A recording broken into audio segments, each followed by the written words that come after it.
Sa bawat 10 probinsya sa Pilipinas, 8 ang may plantasyon ng niyog at mais. Umaabot sa 3,2 milyong magsasaka ang umaasa sa industriyang ito. Itinuturing ang Pilipinas bilang bansang sagana sa agrikultura. Katunayan, mahigit 10 milyong Pilipino ang magsasaka. Pero ang malungkot, ang mga kamay na naglalagay ng pagkain sa ating mga hapag, ang sila namang walang maihain sa kanilang mga pamilya.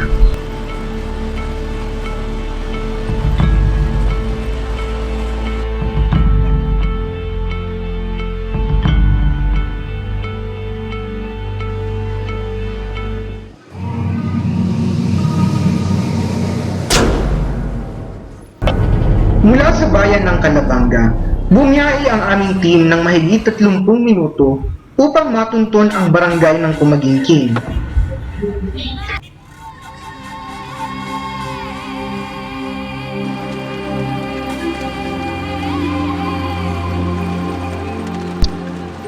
Aming naobserbahan na baku-bako ang mga kalsadang aming nadaanan.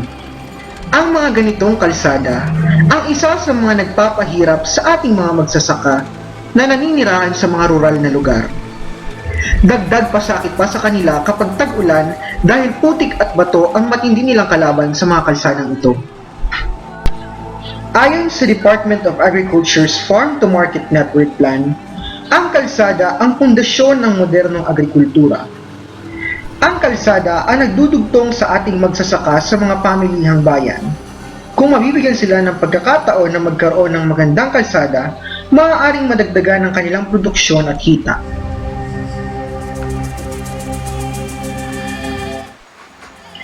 Bago pa man kami makarating sa mismong sentro ng barangay, ay hindi na kinaya ng aming nirentahang tricycle dahil sa sobrang tarik ng kalsada. Kinailangan ng aming team na maglakad ng mahigit 30 minuto paakyat sa mismong lugar. Naglakad kami patungo sa aming destinasyon. Sa kabila ng init ng araw, maabot lamang ang pamilya ni Tatay Candido.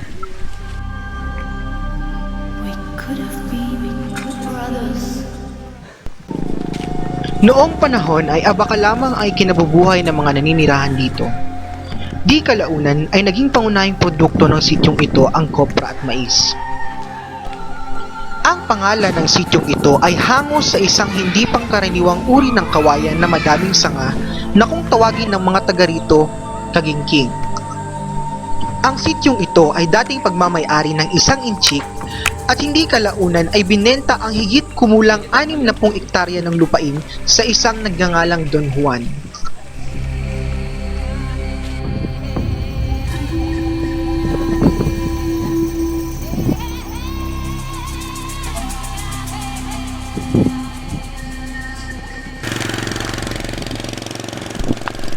Inakala namin na tapos na ang aming kalbaryo.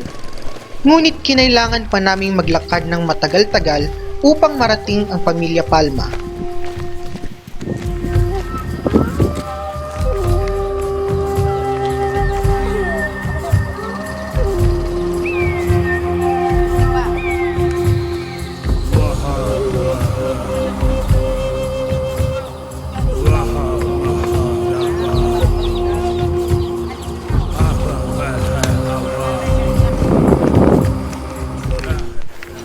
Ang lugar na ito ay halos nasa paanan na ng bundok Isarog. Kaya ang tanawin dito ay makapigil hininga.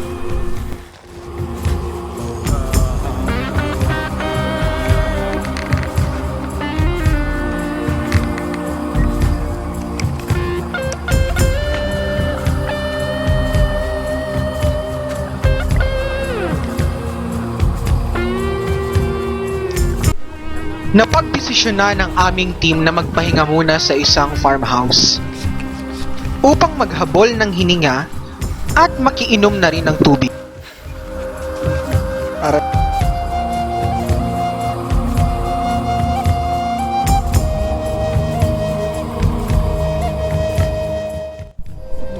Si Tatay Dominic ang isa sa mga nakausap ko para maghanap ng pamilyang kakapanayamin namin.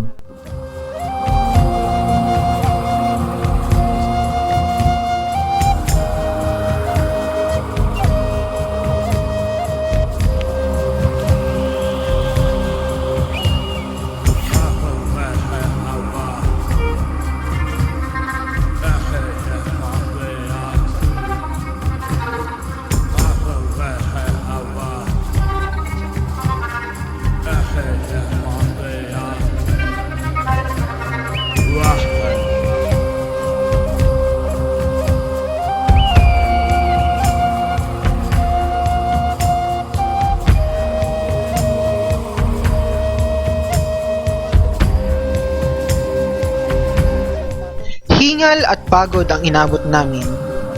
Kung iisipin, ganito ang hirap na dinaranas ng pamilya Palma makarating lang sa sentro ng barangay.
Magtatanghali na nang makaalis kami sa farmhouse. Una naming tinawid ang bat. Dala-dala na rin ng aming team ang aming simpleng handog para sa pamilya ni Tatay Candido.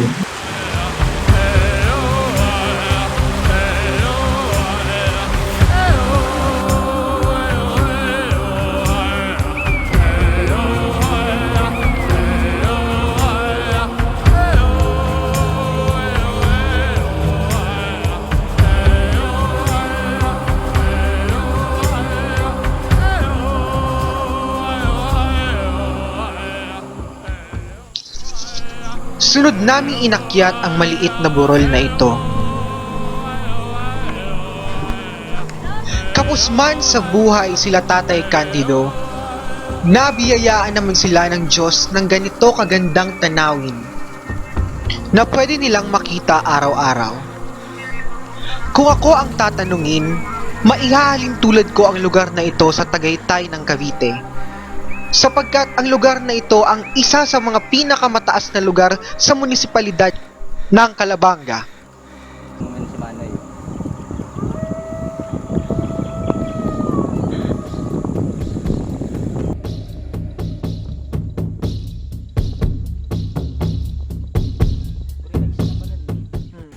Kinailangan po namin tawirin itong bundok na to para lang marating yung pamilya ni Tatay Candido.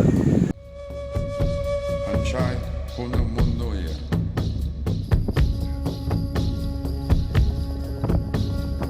Nishikoy nakaya ine mundoya. Sa halos 30 minutong lakaran mula sa farmhouse, ay sa wakas naabot na ng aming team ang bahay ng pamilya Palma. Simple lamang ito at walang halong karangyarihan.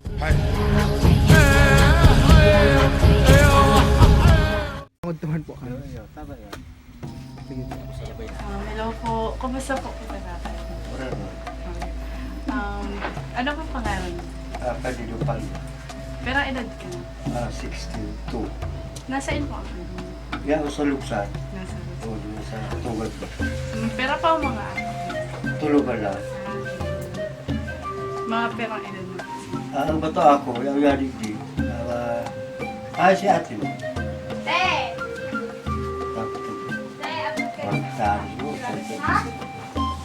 Pinari edad ba? Leo ako. Bakit na po? Natati. 38. So, ano po ang medyo ang kinabubuhay ninyo? Asawa pagkabuhay, pagtanong. Dahil, di mo yung mga katak kami. Isa gulayo. Di pinagyo. Tabi lang yung itirong na ubos. Ha? Naubos. Mayo. Mayo pagkabuhay mo pero. Yung naba ko lang. Buhay-buhay pa mo. Nag-start ko isa Baka yung mga trabaho Ay, ito kung mo. taga-duman Personal ba araw sa bagyo naman. Sa mga pamilyang isang kahig, isang tuka, may kakambal na kalbaryo ang bawat sulok. Walang ibang alam na trabaho si Tatay Candido kundi pagsasaka lamang. Kaya gaano man kahirap ang trabaho, handa niya itong tiisin para sa kanyang pamilya.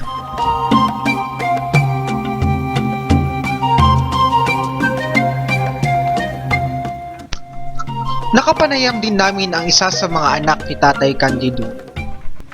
Anong pangalan mo? Milde. Melvin.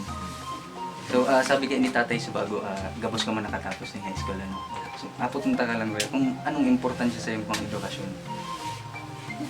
Pwede masag ko na pa-skill. Video. Kapos man sa pag-kuya. Kwarta. Kaya nagpunta ko. Tapos trabaho. Nakaagaw.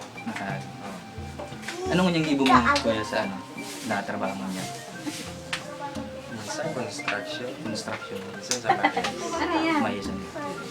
Pero yung tatawan ka, kuya, yung chance ang magbalik ng pag-aadal, sabihin tang mag-college ka ngayon, gusto mo magbalik. Ay, masusuportahan. Ano man ang balak mo, kuya, kung ano na kurso ngayon, kaya pinakahilig mo man. Ang nana ko mga katang kurso ko yan. Automotive.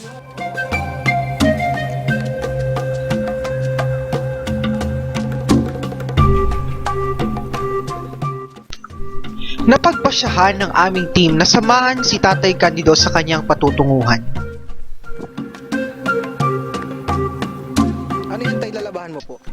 Sa edad na 62 taong gulang ay naglalaba pa si Tatay Candido. Di niya alintana ang hirap ng daanan papunta sa Batis.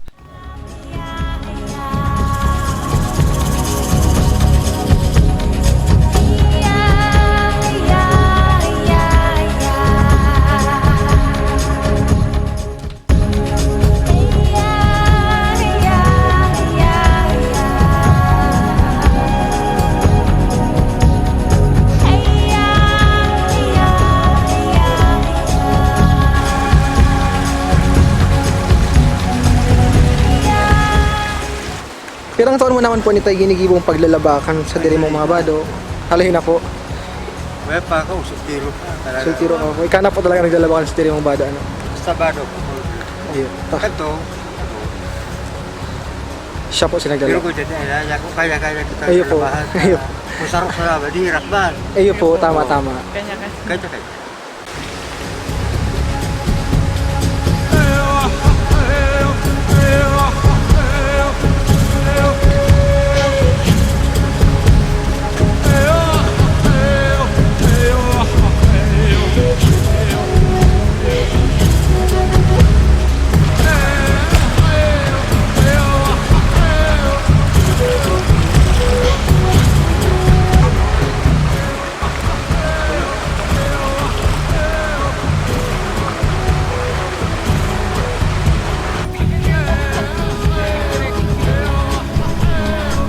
Kailangan na paunlarin ang pagsasaka dahil ito ang pangunahing hanap buhay ng mga magsasaka. Dito rin nakukuha ang pangunahing pagkain ng lipunan. Ang Pilipinas ay isang agrikulturang bansa at nararapat lang na bigyang pansin ng pamahalaan ang agrikultura sapagkat dito nakadepende ang ikaaangat ng ekonomiya.